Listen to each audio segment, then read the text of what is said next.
Hello students, आज हम discuss करने वाले हैं आपका अगत तंत्र का सेक्शन, विष और उपविष वाला सेक्शन। बच्चे, ये जो है वो एक बेसिक गाइडेड वीडियो रहेगी जिसमें से क्या इम्पोर्टेंट है वो आपको सबसे ज्यादा समझना है और कितनी चीजों पे ज्यादा फोकस करना है। ठीक है। बहुत ज्यादा इस पे आपको स्ट्रेस नहीं लगाना है, जितना इम्पोर्टेंट पोर्शन है उसको अच्छे से करते जाना है कि उसमें से कोई भी चीज आपकी गलत ना हो। इंपॉर्टेंट एरियाज मार्क भी किए गए हैं, जो भी आपको नोट्स प्रोवाइड होंगे उसमें आपको मिल जाएंगे। एंड देन अब हम इसे देखते हैं। करेक्ट। तो इसमें सबसे पहले क्या बोल रहे हैं ये, विष की निरुक्ति। विष जो है वो क्या बोला इन्होंने, विषाद जनकत्वाज विषम इति अभिधीयते। जो विषाद को उत्पन्न करे हमारी बॉडी में उसे हम विष कहते हैं। विष के गुण आपके लिए बहुत इंपॉर्टेंट है।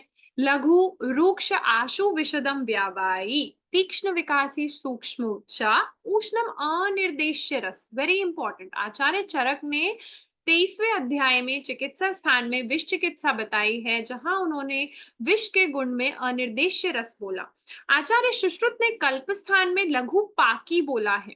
और अष्टांग हृदय जो है उसमें क्या बोला, अव्यक्त रसम विषम पाकी। अव्यक्त रसम विषम पाकी। तो दिस इज वेरी इंपॉर्टेंट। अनिर्देश्य रस, लघु पाकी, अव्यक्त रस, विषम पाकी। ये चार चीजें आपको अच्छे से याद रखनी है तीन आचार्यों के अकॉर्डिंग। ठीक हो गया। अब हम किस पे आते हैं, विष की गति पे आते हैं। विष की गति जो है उसमें क्या कह रहे हैं, जांगमम स्याद अधोभागम ऊर्ध्वभागम तु मूलजम तस्मात् दंष्टा विषम मौलम हंति मौलम च दंशजाम। स्थावर विष में जांगम आप ड्रग्स यूज करते हैं, जांगम में स्थावर ड्रग्स यूज करते हैं और वो उसका शमन करते हैं। जांगम अधोभागम और ऊर्ध्वभाग मूलजम। फिर विष के वेग कितने होते हैं, वेरी इंपॉर्टेंट। मनुष्यों में आचार्य चरक ने बोले 8, सुश्रुत ने 7 ओनली। पशु में 4 4, पशु चौपाए होते हैं, चार पैर होते हैं उनके, तो 4 और 4। पक्षी में कितने होते हैं, 3 और 3 होते हैं। वेग अनुसार स्थावर विष लक्षण। बच्चे, जो इसका आयुर्वेदिक पार्ट है वो आपके लिए बहुत इंपॉर्टेंट बनता है, वो भी विष का एक बेसिक जो पार्ट है वो आपको अच्छे से ध्यान रखना है। अब हम देखेंगे लक्षण, कौन से वेग में क्या लक्षण आता है। चरक ने 8 बताए। तो धातु की दुष्टि सबसे पहले होती है। उसमें प्रथम वेग में क्या बोल रहे हैं, रस धातु की दुष्टि। द्वितीय में क्या कह रहे हैं, रक्त धातु की दुष्टि। अब इसमें आपको क्या ध्यान रखना है, प्रथम वेग में तृण मोह क्लम वमथु प्रसेक दंत हर्षण। तो प्रथम वेग में क्या होता है, मुख में हमारी वो चीजें जाती हैं, तो मुख के सारे फीचर्स हैं। तृष्णा आएगी, मोह आएगा, क्लम रहेगा, वमन करेगा, प्रसेक होगा और दंत हर्ष। ये सारे कैरेक्टर्स आपको प्रथम वेग में मिलेंगे। सेकंड वेग में क्या होता है, रक्त की दृष्टि होती है। रक्त त पे खत्म हो रहा है तो त से तमक श्वास यहाँ पे मिलती है। ठीक है। रक्त की दृष्टि होगी तो विवरणता मिलेगी। अंग में चिमचिमायन जो है वो फीचर आपको रक्त दृष्टि से मिलता है। भ्रम मूर्छा सबसे इंपॉर्टेंट है बच्चे। मूर्छा, मूर्छा सेकंड वेग में मिलता है। अगर अनीमिक कोई पेशेंट है, मान लो रक्त में दृष्टि है, तो वो मूर्छित हो जाते हैं, जल्दी बेहोश हो जाते हैं वो लोग, है ना। तो क्या मिल रहा है यहाँ पे हमें, भ्रम मूर्छा वेपथु जृंभा वैवर्ण अंग चिमचिमायन। याद क्या रखना है, मूर्छा, अंग चिमचिमायन और तमक श्वास। ये आपको अच्छे से याद रखना है। चिकित्सा भी यहाँ पे साथ में दी इन्होंने। इन्होंने कहा कि आपको प्रथम वेग में त्वक मांसगत दाह कर्म करना है, रक्त विस्त्रावण और वमन कराना है। ठीक है। तो रस दुष्टि में वमन बोला इन्होंने और रक्त का स्त्रावण और दाह कर्म बताया। रक्त दुष्टि जो है वहां पे क्या बोल रहे हैं सेकंड वेग में, कि आपको विरेचन कराना है। रक्त और पित्त आश्रय आश्रय भाव में, पित्त की चिकित्सा बेस्ट, विरेचन है। आदो हृदय रक्षा, वेरी इंपॉर्टेंट बच्चे, कि रक्त का सबसे ज्यादा फ्लो कहाँ से हो रहा है, आपके हार्ट से ही हो रहा है, पंपिंग ऑर्गन। तो हृदय की रक्षा द्वितीय वेग में करनी बहुत आवश्यक होती है। एंड उसके बाद एक चिकित्सा है जो बहुत इंपॉर्टेंट है, वो है मधु सर्पी मज्जा का उपयोग गैरिक और गौमय रस के साथ यूज करते हैं। गैरिक और गौमय के रस के साथ यूज करते हैं और उसको हम यहाँ पे छाग आदि के अस्त्रिक या फिर काक जो होता है उसके जो अस्त्रिक होता है उसके साथ निष्पीड़ित करके हम उसे यूज करते हैं। तो गैरिक और गौमय रस आपको इसमें याद रखना है। तृतीय में क्या होगा, मांस की दृष्टि, रस रक्त मांस की दृष्टि। मांस में मंडल कंडू शवतु कोट, वेरी इंपॉर्टेंट, डायरेक्ट स्टेटमेंट भी आता है, मंडल कंडू शवतु कोट। चिकित्सा क्या है, शारगद शोफ हरेर लेखनम मध्व अंबु। चिकित्सा है शारगद का यूज करना है, शोफ हर वाली चीजें, लेखन वाली और मधवंबू जो है उसका आपको यहाँ उपयोग करना होगा। चतुर्थ में क्या बोला, सर्वदोष प्रकोप हो जाता है। चतुर्थ में चार दोष किसने बताए, सुश्रुत ने, रक्त को भी कंसिडर किया है ना, तो चतुर्थ में सर्वदोष प्रकोप है और यहाँ पे गौमय के साथ कपित्थ मधु सर्पी यूज किया जाता है। गौमय के साथ गैरिक कहाँ था, सेकंड में, 2 2 जा 4, फोर्थ में फिर से गौमय आ गया है। कपिल के साथ आया, कपिल ने मधु और घी खाया, मधु और सर्पी, या कपिल की दोस्त कौन है, मधु है, जो कि घी लेकर आई है, 4 किलो घी लाई है, तो चतुर्थ वेग।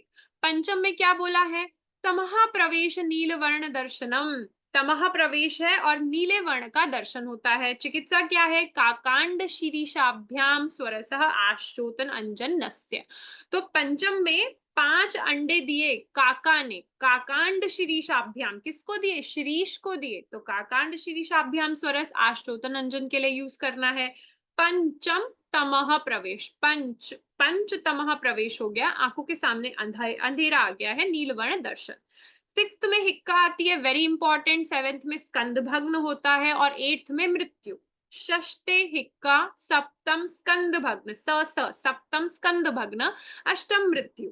हिक्का में क्या करना है, संज्ञा स्थापक औषध देनी है और गौपित्त रजनी मंजिष्ठा मरीच पिपली चूर्ण को यूज करना होता है यहाँ पे संज्ञा स्थापन के लिए, क्योंकि ये तीक्ष्ण ड्रग है जो कि स्टिमुलेट कर देते हैं ब्रेन को।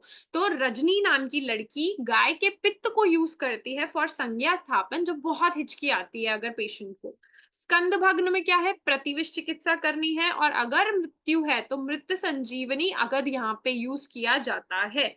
ये आपको याद रखना है, this is very very important. ठीक है बच्चे, ये आपको बहुत अच्छे से याद होना चाहिए। अब हम सुश्रुत का सेक्शन देखेंगे। आचार्य सुश्रुत ने बताया जिह्वा श्याव वर्ण की होती है, स्तब्धता हो जाती है, मूर्छा और श्वास रहती है। चिकित्सा में क्या बोला, वमन शीतांबु सेचितम अगद और मधु सर्पी का पान करना है।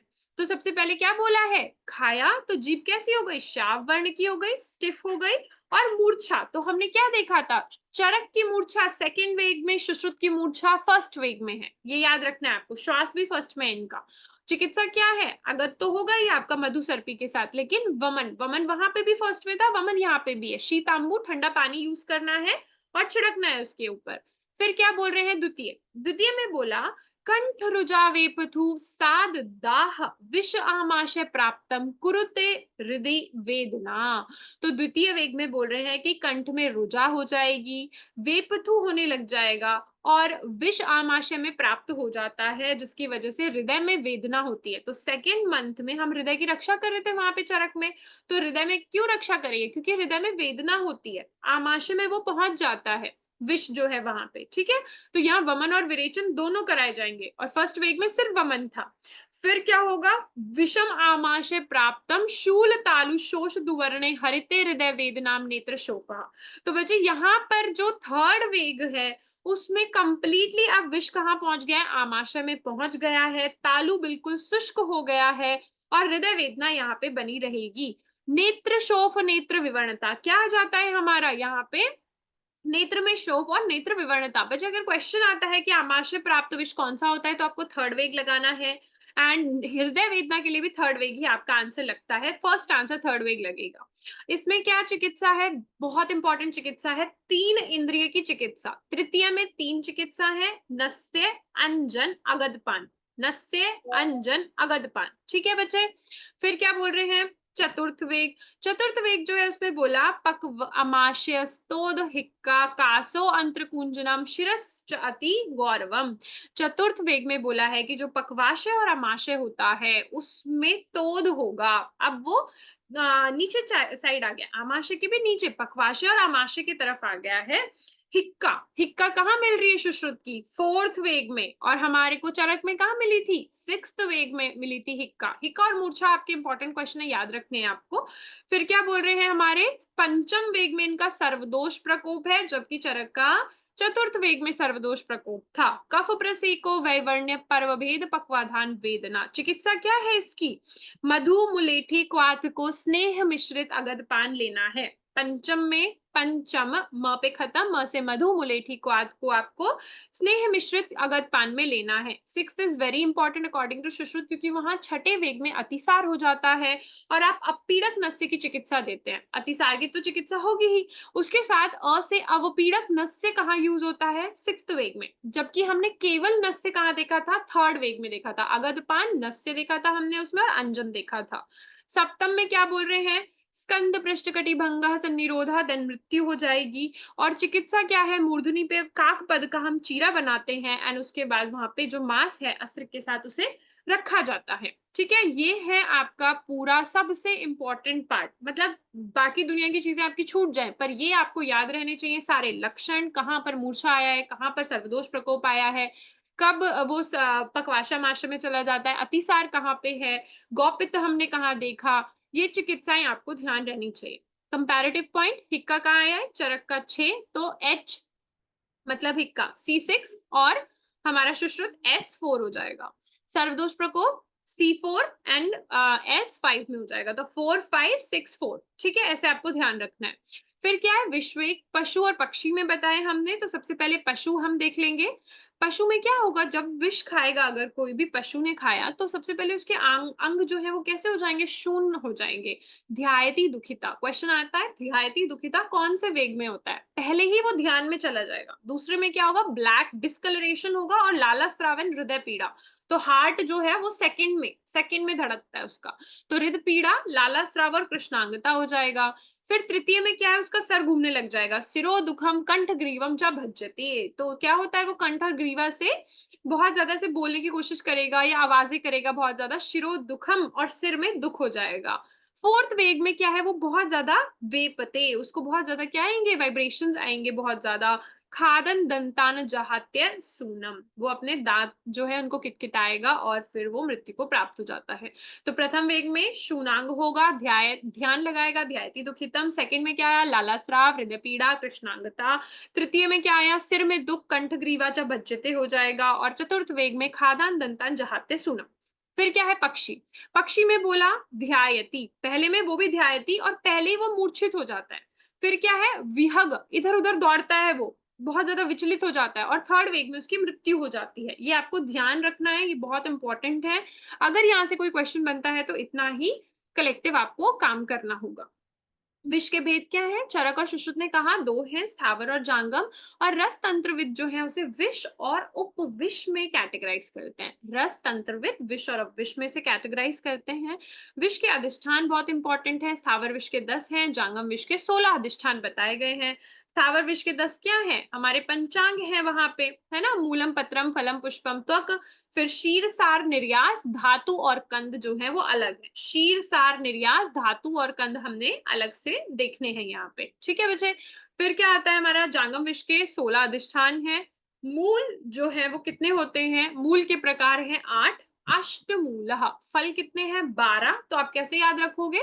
फल जो भी हम यूज करते हैं वो कितने यूज करते हैं? 12 केजीज फल यूज करते हैं। आप ऐसे भी याद रख सकते हो कि 12 किलो फल लेकर आ जाओ।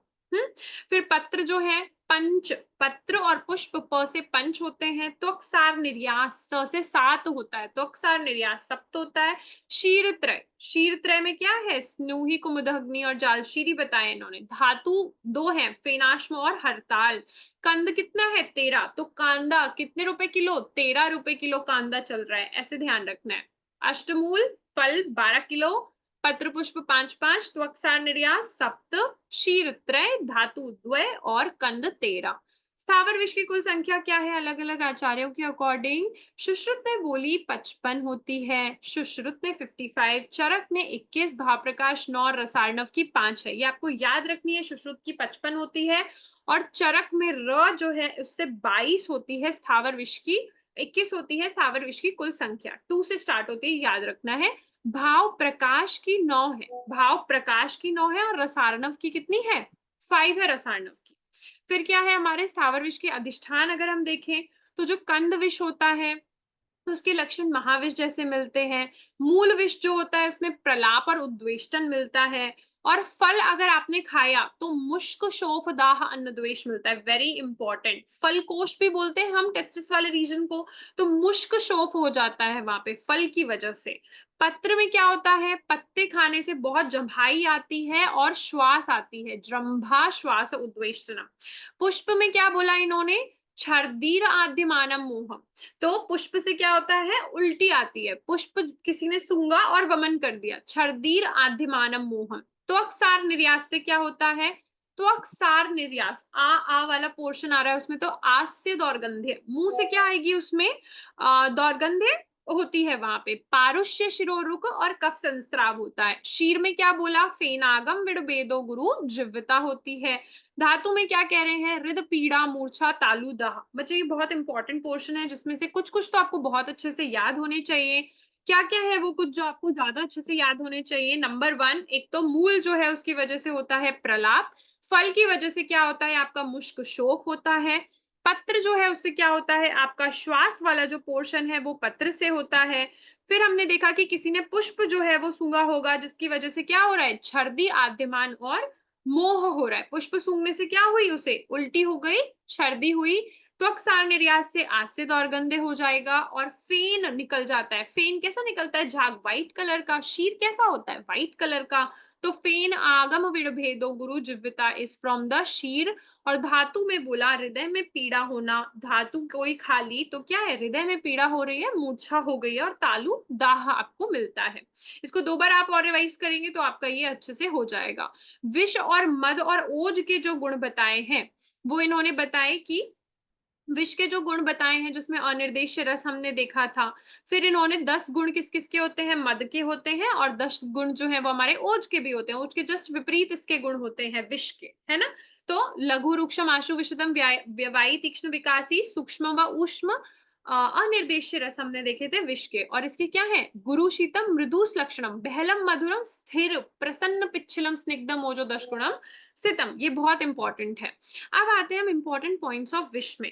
जांगम विष का जो लक्षण है वो क्या होता है, ये बहुत इंपॉर्टेंट है, आपको अच्छे से याद रखना है। जांगम विष की ऊर्ध्व गति होती है, स्थावर विष की अधोगति होती है।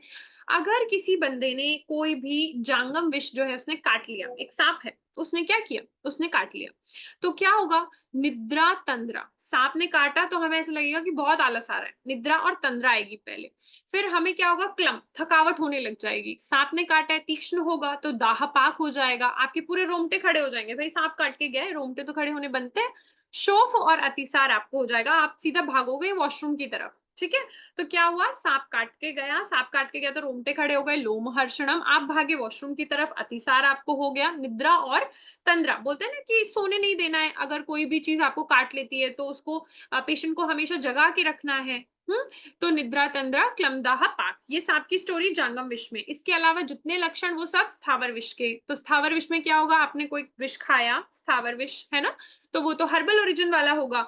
तो वो खाने से क्या होगा, आपकी बॉडी में पहले तो फीवर आएगा, फिर आपको हिचकी आएगी क्योंकि आपने खाया है, आपके दांतों में हर्ष होगा, गले में फंस जाएगा, गलग्रह होगा, फेन निकल के आएगा, वमन हो जाएगा, अरुचि होगी, श्वास मूर्छा होगा।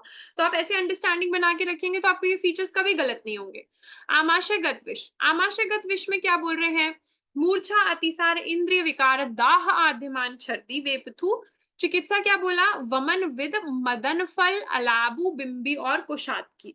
तो आमाशयगत जब विष होता है हमारा तो आपको क्या लक्षण मिलते हैं, आद्यमान आपको मिलता है। ठीक है, और अगर वही पक्वाशयगत विष चला जाता है तो पांडु और आटोप मिलता है। पांडु इसका बहुत इंपॉर्टेंट फीचर है और आटोप यहाँ पे मिलेगा। प्लस काय में तृष्णा यहाँ पे आपको मिलता है, बाकी कॉमन है, सेम है, इंद्रिय विकार मूर्छा अतिसार दोनों में मिल रहा है। चिकित्सा देखिए, आमाशय में वमन करा रहे हैं, पक्वाशयगत में विरेचन करा रहे हैं। वमन के लिए मदन फल अलाबु बिंबी कुशात की, और विरेचन जो है उसमें नीलिनी फल को सर्पी दूषी विषारी अगध के साथ आपको सेवन कराना है, दही और मधु के साथ। करेक्ट। तो आमाशयगत में आद्यमान है, पक्वाशयगत में आटोपेन, पांडु, प से पांडु, प से पक्वाशयगत। आमाशय में वमन है, पक्वाशय में विरेचन है, विरेचन के लिए नीलिनी फल यूज किया, वमन के लिए वामक ड्रग्स यूज किए। वात स्थानगत अगर विष है तो स्वेदन कराइए। पित्त स्थानगत अगर विष है तो मधु, सर्पी और दुग्ध का पान कराइए। अगर कफ स्थानगत आपका विष है तो स्वेदन, सिरावेद और शारागद आपको यूज करना है। स्वेद, सिरावेद और शारागद यूज करना है। विष मिश्रित अन्न की परीक्षा हम कैसे करते हैं बच्चे? वात पित्त कफ के अकॉर्डिंगली है। वात जो है वो स्वेदन से सही हो जाएगा क्योंकि वात का शीत गुण होता है। पित्त जो है उसमें शीतल चीजें चाहिए आपको, तो सर्पी, दुग्ध और जल हमने यूज किया। कफ है तो स्वेदन, सिरावेदन और शारगद। ये इंपॉर्टेंट है कि सिरावेद और शारगद हमने कफ में देखा है यहाँ पे। फिर क्या है? विष मिश्रित अन्न की परीक्षा। अग्नि पर चट चट शब्द अधिक अगर होता है, अग्नि शिखा का रंग जो है वो शिखी मतलब कि जो मयूर होती है हमारी, मोर की कंठ की ग्रीवा ब्लूइश दिखाई देता है, हरा नीला दिखाई देता है, तब हम उसे कहते हैं कि विष मिला हुआ है अन्न में। जब हम उसकी परीक्षा करते हैं तो चट-चट शब्द आएगा और अग्निशिखा का रंग मोर की ग्रीवा के समान हरा और नीला आपको दिखाई देगा। सुश्रुत क्या कहते हैं? मयूर कंठ प्रतिमो जायते। शिखी बही विचित्र अर्ची, चरक ने बोला है ना? फिर क्या बोला? अग्नि तेज असह ज्वाला विभक्त धुएं में तीक्ष्णता। तो धुएं में बहुत तीक्ष्णता रहेगी, आपकी आंखों को भी वो बहुत जलता है। अग्नि प्राय शीघ्र ही बुझ जाती है यहाँ पे। दूषी विष के लिए क्या कह रहे हैं? दूषी विष और गर्विष बहुत इंपॉर्टेंट। दूषी विषम तु शोणित दुष्टे अरु किटिव कोठलिंगम। दूषी विष जो है वो रक्त को दूषित करता है। शोणित दुष्ट, ठीक है, क्या क्या करता है? किटिब कोठलिंगम, किटिब और कोठ करने वाला दूषी विष होता है। गर्विष में क्या बोला? गर संयोगज च आन्यदः गर संज्ञ गद प्रथमम कालांतर विपाकित्वान तदा आशु हरत्य सूनम। Very important line. आशु हरत्य सूनम किसके लिए बोला? गर्विश के लिए। कालांतर में जिसका विपाक होता है, जो बहुत टाइम तक आपकी बॉडी में पड़ा रहेगा एक हिसाब से, लेकिन उसका पाक जो है कालांतर में होता है, वो क्या है? गर्विश है। ये आपको ध्यान रखना है। दूषी विष क्या होता है? वो आपके बॉडी में बहुत लंबे टाइम तक पड़ा रहता है लेकिन रक्त की दुष्टि करता है और स्किन डिसऑर्डर्स दिखाता है। लेकिन जो गर्विश है वो संयोग वाला होता है। गर संयोग जाच अन्यदः गर संज्ञ गद प्रदम कालांतर विपाकित्वान और आशु हरत्य सूनम इसे कहा गया है। सविष या फिर निर्विष दो के संयोग से गर्विष बन सकता है। या तो आपने बहुत विषैली चीजें इकट्ठी करके गर्विष बना दिया, या फिर आपने जो विषैली नहीं थी उनको इकट्ठे करके बना दिया। श्रेष्ठ औषध क्या होती है इसकी चिकित्सा के लिए? पुत्र जीवक। ताम्र रजह चूर्ण एक क्षाण मात्रा में स्वर्ण योग से वमन कराना है। Very important. किसका चूर्ण है? कितनी मात्रा में है? ताम्र रज चूर्ण एक क्षाण स्वर्ण योग से वमन कराते हैं हम गर्विश की चिकित्सा में। अब आ जाओ विष और उपविष पे। विष उपविष में बच्चे आपको जितना याद रहे उतना याद रखना है, बहुत ज्यादा इस पे टेंशन नहीं लेनी है, ठीक है? तो सबसे पहले पहले जो दिए गए हैं वो इंपॉर्टेंट वाले दिए गए हैं, ठीक है? तो कनेर है सबसे पहले। पीला कनेर जो है उसके 8 से 10 सीड्स अगर आपने लिए तो क्या हो जाएगा? वो फेटल डोज है। एंटीडोट क्या है? हरीत की है। तो हम क्या बोल रहे हैं? पीली हरीत की, पीत कनेर हरीत की हमने ली। 2 से 3 घंटे में इसका फेटल पीरियड होता है। हाइपोटेंशन होने की वजह से जॉ जो है वो लॉक्ड हो जाता है। Numbness of the tongue and heart block हो जाता है। तो पीला कनेर, कनेर कितने लिए हमने? 8 से 10 लिए। और हरीत की उसके एंटीडोट में हमने लिया। तो हरा कनेर या पीला कनेर ऐसे याद रखो। हरा से हरीत की उसका एंटीडोट हो जाएगा। What's now is aconitum ferox, जिसे स्वीट पॉइजन भी कहते हैं। इसमें अगर आपने 1 ग्राम इसकी मूल का चूर्ण लिया या 4 से 6 ग्राम इसके बीज ले लिए, या फिर अगर आपने 1/8 रत्ती एकोनिटम ले लिया, तो ये फेटल डोज उसका होता है। 2, 4, 6 और 1/8। 2 है, 4 है, 6 है, फिर 8 आया है आपके न्यूमेरिकल वैल्यू में अगर हम देखें। और इसका जो एंटीडोट है वो बहुत इंपॉर्टेंट है, वो है टंकन। टंकन की जगह नवसादर या फिर टंकन, ये आपको याद रखना है। 3 से 6 घंटे इसका फेटल पीरियड है। इसमें बीपी बढ़ जाता है, हाइपर टेंशन एंड डिप्लोपिया की कंडीशन हो जाती है, ठीक है? तो हमने 2, 4, 6 ग्राम और 1/8 रत्ती देखा। टंकन इसका एंटीडोट आपको याद रखना है। अहीफेन, अहीफेन जो है उसे हम ओपियम बोलते हैं या मॉर्फिन बोलते हैं यहाँ पे। तो ओपियम, ओपियम 2, मॉर्फिन 0.2 और कोडीन 0.5 ग्राम लेना है, ठीक है? 2 ग्राम ओपियम सबसे ज्यादा है, मॉर्फिन 0.2 है और कोडीन जो है वो 5 है, 0.5 ग्राम्स, ठीक है?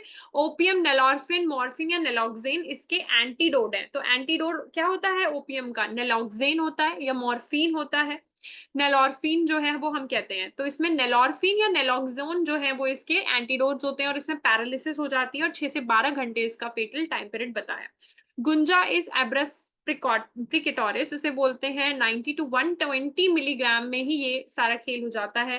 तंडुलीय स्वरस, ये बहुत इंपॉर्टेंट है, गुंजा का एंटीडोट क्या होता है? तंडुलीय स्वरस इसका एंटीडोट होता है, 3 से 5 दिन लगते हैं इसमें, और इसमें क्या आते हैं आपको बहुत ज्यादा कन्वर्जन्स एंड फिट्स आते हैं और लिवर फेलियर हो जाता है।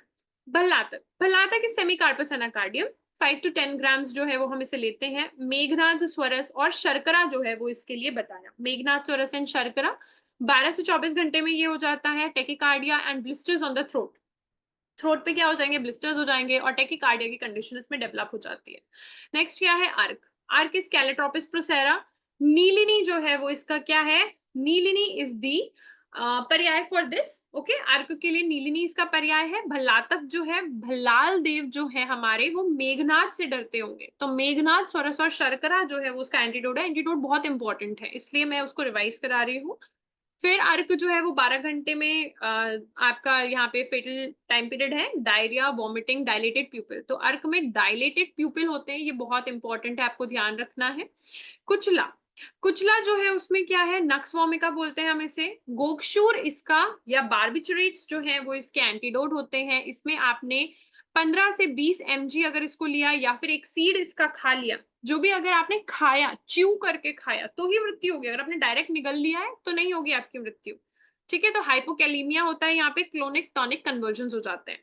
धतूरा अगर हम देखते हैं तो धतूरे में क्या बोला है, 100 से 125 सीड्स अगर आपने ले लिए, तो धूर्त लोग जो है वो भरे पड़े हैं दुनिया में, 100 लोग हैं धूर्त, 100 से 125 सीड्स लिए।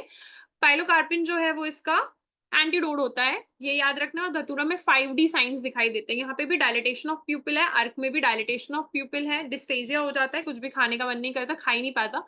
डिप्लोपिया है, डेलिरियम है और डेथ है। 5D साइंस सीन इन धतूरा पॉइजनिंग।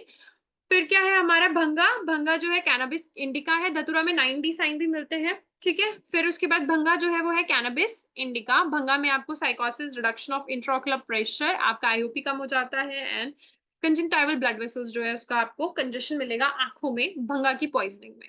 सो इनमें आपको एंटीडोट बहुत अच्छे से देखने हैं, फेटल डोजेस आपको अच्छे से देखने हैं, डायलेटेड प्यूपिल कहाँ पे आए ये आपको अच्छे से देखना है। अब आते हैं हम करवीर पे, एक एक यहाँ पे दिया गया है आपको। बच्चे इनमें आपको बहुत ज्यादा फंसना नहीं है, एक बार बस इनको गो थ्रू करना है, उतने में आपका काम हो जाएगा, ज्यादा किसी पे बहुत स्ट्रेसफुली इनको नहीं करना है। ऐसे ही जो आपका मिनरल पॉइजनिंग वाला पोर्शन है, जैसे मर्करी हो गया आपका, ये सारी चीजों में आपका ये सब तो आपने रस शास्त्र में पढ़ा है, atomic number, atomic weight, specific gravity, boiling point, freezing point, है ना। तो इसमें इतना ज्यादा नहीं उलझना है, क्योंकि ये इतना ज्यादा आपको बहुत वो नहीं देने वाला है, मतलब बहुत कॉस्ट इफेक्टिव नहीं होने वाला है। तो आप इसके लिए क्या कर सकते हैं, जो आपका गोविंद पारिक वाला सेक्शन है, जहां पे आपका अगत तंत्र का पोर्शन दिया हुआ है, वहां पीछे मॉडर्न साइड पे भी दे रखा होगा कि बर्टोनियन लाइन कहाँ पे मिलती है, ब्लू गम्स वाली लाइन कहाँ पे मिलती है। आप वहां से बस उसको करेंगे, उतने में आपका काम हो जाएगा, इसमें बहुत ज्यादा डीप नहीं जाना है। इस पोर्शन का अगर रिविजनरी पोर्शन आपके सब्जेक्टिव एग्जाम की तरफ पे आता है, देन डेफिनेटली इस चीज को गो थ्रू करिए, वरना इसकी इतनी ज्यादा जरूरत नहीं है, ठीक है। ऐसी टिन का यहाँ पे पूरा दिया है, एक एक विष को पूरा हमने डिस्क्राइब करके आपको इसलिए दिया है ताकि आपका कोई भी सेक्शन मिस नहीं हो जाना चाहिए, ठीक है। यहाँ पे ये चीज इंपॉर्टेंट है कि जो जिंक की पॉइजनिंग होती है बेटा, उसमें क्या मिलता है आपको, गार्लिक जैसी ओडोर मिलती है गैस्ट्रिक कंटेंट में, और चेरी रेड कलर का ब्लड आपको यहाँ पे मिलता है। फिर अब एंटीडोट्स देखते हैं और ये टेबल देखते हैं, ये टेबल बहुत इंपॉर्टेंट है सारे, है ना।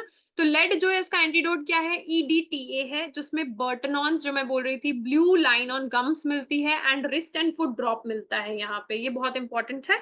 फिर इसमें बोला 20 ग्राम लेड एसीटेट जो है इसका फेटल डोज है। जिंक में क्या है, जिंक चिल्स आते हैं, और जिंक में हमने अभी देखा गार्लिक लाइक ऑडोर हमको मिलता है। जिंक सल्फेट जो है उसका 15 ग्राम का क्या है हमारा फेटल डोज है। फिर आ जाइए किस पे, कॉपर सल्फेट। कॉपर सल्फेट में क्या बोला, potassium ferrocyanide. Copper sulphate is potassium ferrocyanide, जिसमें ब्लू कलर की वॉमिट होती है, बार्डनॉन्स लाइन यहाँ पे भी आपको मिलती है ऑन दी गम्स पर, ज्यादातर लेड वाला क्वेश्चन आता है, ठीक है। फोजी जॉ किस में मिलता है, और हेपेटिक फेलियर फोस्फोरस में। फोस्फोरस का कौन है, कॉपर सल्फेट है, ठीक है, पीसी करके आप याद रख सकते हैं, पी और कॉपर सल्फेट का क्या था, पोटेशियम फेरोसाइनाइड था आपका एंटीडोट, ठीक है। EDTA किसका था हमारा, लेड का था। और गैनोफॉस्फोरस जो पॉइजनिंग होती है बेटा, उसमें एट्रोपिन सल्फेट लिया जाता है, तो ओपी पॉइजनिंग में ए लेते हैं, ओपी पॉइजनिंग में एट्रोपिन लेते हैं। बेबेन्स्की टोसाइन जो है वो इसके लिए बोला गया है। बेबेन्स्की टोसाइन जो है वो इसके लिए बताया गया है। फिर क्या है, यहाँ पे पिन पॉइंट प्यूपिल हो जाता है। जब ओपी पॉइजनिंग होती है तो प्यूपिल बहुत छोटा हो जाता है, ये बहुत इंपॉर्टेंट है। डायलेटेड कहाँ है, पिन पॉइंट कहाँ पे है, ठीक है। और टो क्या है, बेबेन्स्की टोसाइन यहाँ मिलता है हमें। आयरन की पॉइजनिंग में ग्रीन कलर की यूरिन मिलेगी और आपको डीफेरेक्सिम मेजलेट जो है उसे यूज करना है एज एंटीडोट। पैरासिटामोल का क्वेश्चन आ चुका है। एन-एसिटाइलसिस्टीन जो है इसका एंटीडोट है और पैरासिटामोल से सबको पता है लिवर टॉक्सिसिटी होती है। बारबिचुरेट्स जो है उसमें बोला पिक्रोटॉक्सिन इसका एंटीडोट है और यहाँ पे भी बेबेन्स्की टोसाइन मिलता है जो हमें ऑर्गेनो फास्फोरस पॉइजनिंग में मिल रहा था। कार्बोलिक एसिड में ग्रीन कलर की यूनिन मिलती है और हाइड्रोलिक एसिड में साइनोसिस डिस्नियान कफ वाला सेक्शन आपको मिलता है। तो बच्चे मेन चीजें आपको याद रखनी है। बार्टोनियंस लाइन कहाँ है, फोजिजो कहाँ पे मिलता है, बेबेन्स्की स्टो कहाँ पे मिलता है हमें। फिर हमने देखा कि गार्लिक कलर जो हमने ऑडोर वाला सेक्शन जो है वो ये देखा है यशत के लिए। फिर इसके आगे अगर हम ऊपर वाले सेक्शंस में देखें तो बच्चे आप इसमें ना सिर्फ और सिर्फ एक बार अगर चाहें तो गो थ्रू कर सकते हैं कि उनके पोस्टमार्टम अपीयरेंसेस में आपको क्या-क्या मिलता है, क्योंकि वो एक हिसाब से थोड़ा बहुत इम्पोर्टेंट बन जाता है, बट बहुत ज़्यादा उसको गो थ्रू करने की भी ज़रूरत नहीं है बिकॉज़ वो इतना याद नहीं रहेगा एंड में and it will just create a chaos and जो आपको अच्छे से आता है, वो भी आपको अच्छे से याद नहीं रहेगा। ठीक है? तो इतना जितना करना है उतना अच्छे से करना है और उतना अच्छे से रिवाइज करना है। एक बार आप इसे सिर्फ रीड कर सकते हैं। If you find something valuable around it, you can mark it and you can just go through that and revise it again and again. Okay, जितनी चीजें आपको कराई हैं वो तो बहुत अच्छे से करनी है जो मार्क कराई हैं, और आयुर्वेदिक को तो बिल्कुल नहीं छोड़ना है Ayurvedic point of view. Okay, thank you so much, all the very best. I hope आप रिविजन्स कर रहे होंगे। जितना अच्छा रिविजन उतनी बेस्ट तैयारी। Revision and consistency is the key to success बच्चे। Okay, all the very best.